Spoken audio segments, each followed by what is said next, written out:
Well, hello everybody. I have an announcement to make. This is a stack, including my Alani. This is my pre-workout hydration supplement. I don't need much more, so I don't go, getting a crazy stack or anything. But your boys finally partnered with Iconic Nutrition. Give a round of applause, ladies and gentlemen, boys and girls, animals and everything in between. Pay attention. Because now, and for the rest of your life, as far as I'm concerned, you can use code REK'D at Iconic Nutrition. Get yourself a cool 10% off of anything you get, and I promise you, you will not be disappointed. Wonderful people. I've recently gotten associated with them, friends of friends. Everything has been absolutely amazing. Got all of my goodies now, and we're going to get to leg day, because it is leg day, and we got to get rolling. Where should I attach you all today?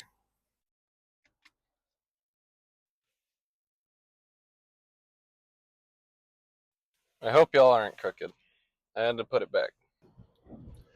It tastes interesting in liquid form. I almost like the powder better. Should have dry shot it. I think we're going to have a pretty crazy leg day, in my opinion. Y'all blinded by the light?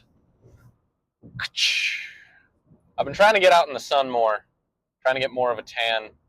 I don't want there to be as much of a difference as there could be when I get spray tanned for the stage. You know, we are 16 weeks out and some change.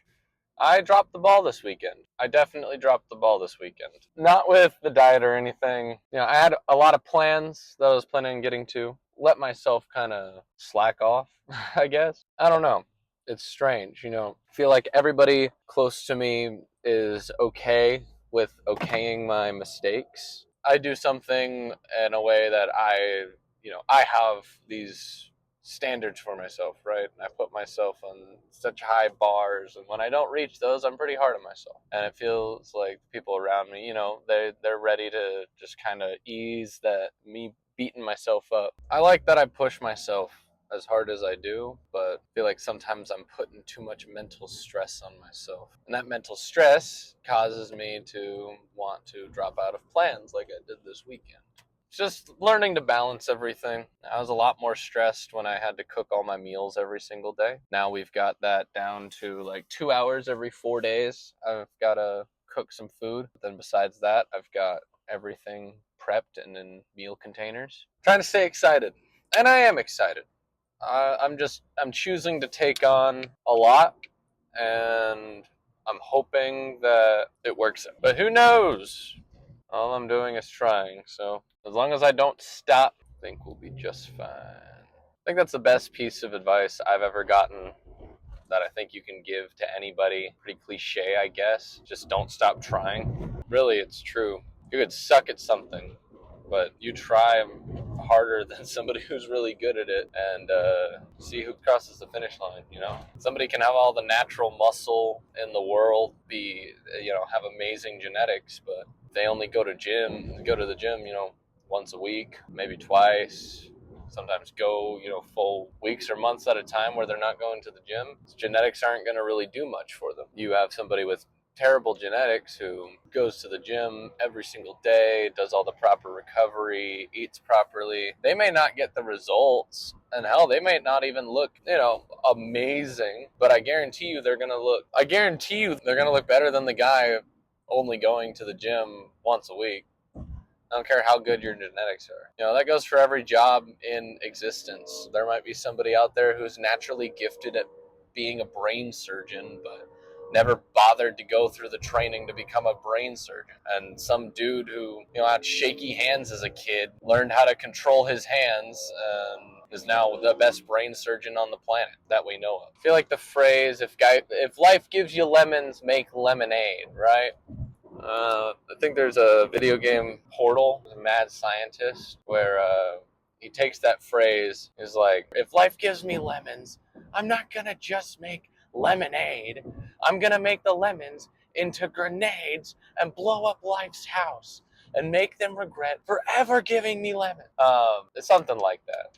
I don't remember the exact quote, but the doctor goes off about how it's, the phrase is dumb. If everybody did the same thing with their lemons, life wouldn't be interesting.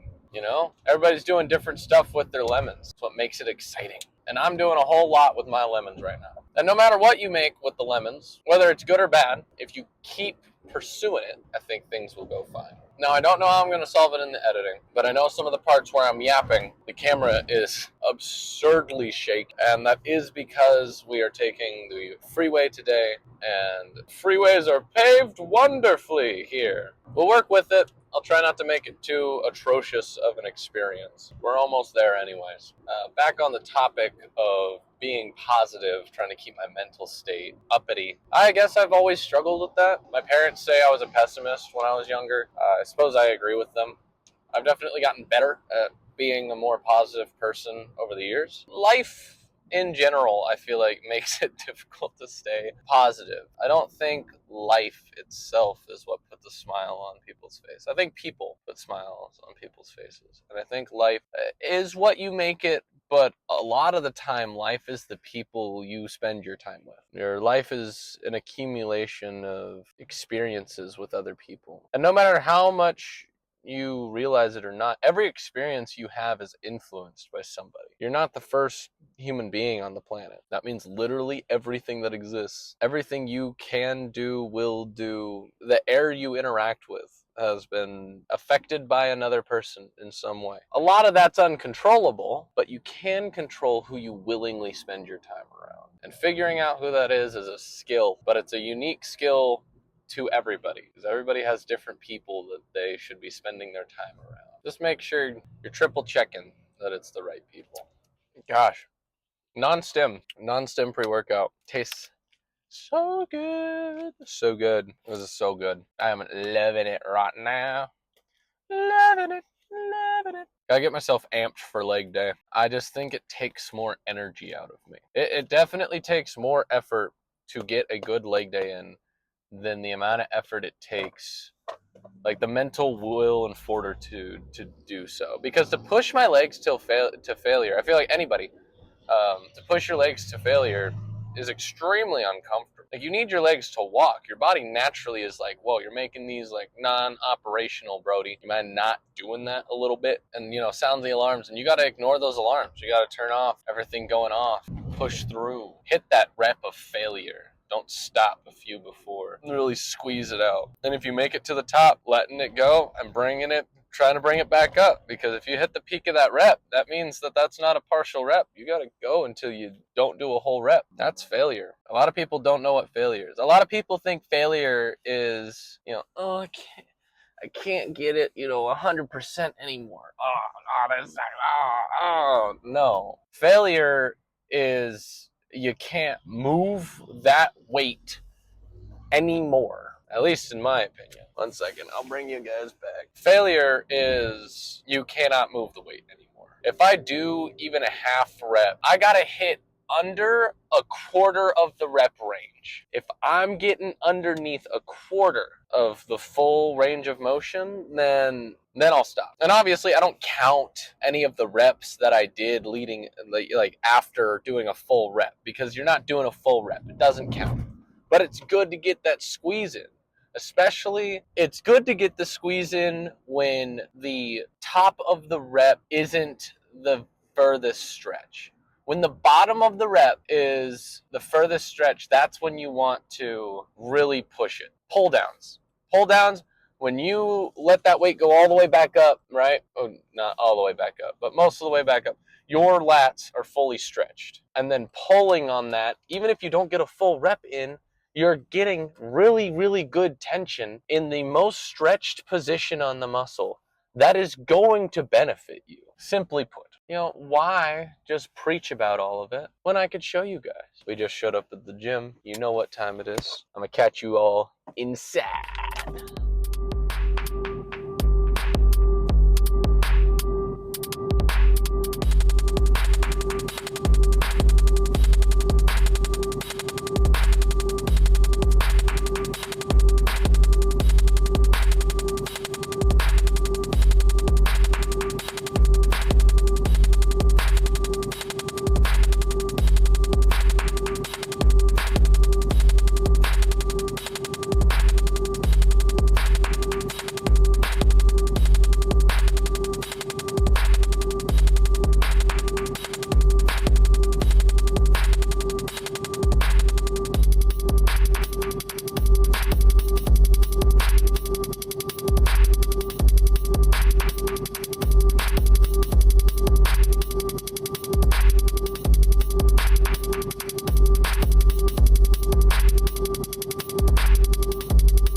So we finished our leg day.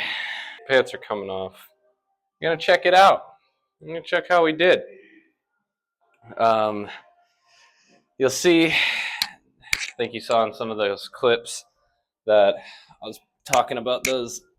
I feel like leg extensions, one of those exercises I was talking about in the car, where partial reps are good as long as you have the full extension at the bottom of that rep, and at the bottom of the leg extension, your legs are fully out. So even getting just a little bit of a squeeze down, gold, absolute gold. But let's see how we did.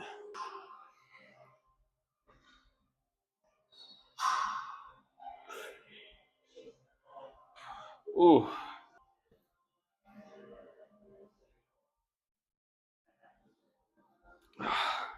It's always hard to flex the legs, but I feel like we got the mass there.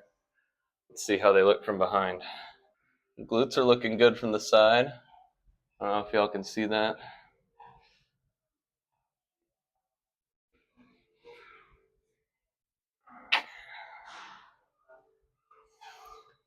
I'd say we had a pretty successful leg day here at the Vintage Layer.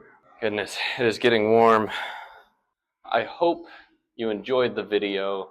If you did and you made it this far, please drop a like, maybe a comment, subscribe, share the video with somebody who you think would enjoy. Legs really took it out of me, man. I feel like I had something else I wanted to say, but it'll be great. Oh, remember, Iconic Nutrition, code REK'D at checkout for 10% off of anything you get. Go check them out. Great people. I will catch you all in the next one.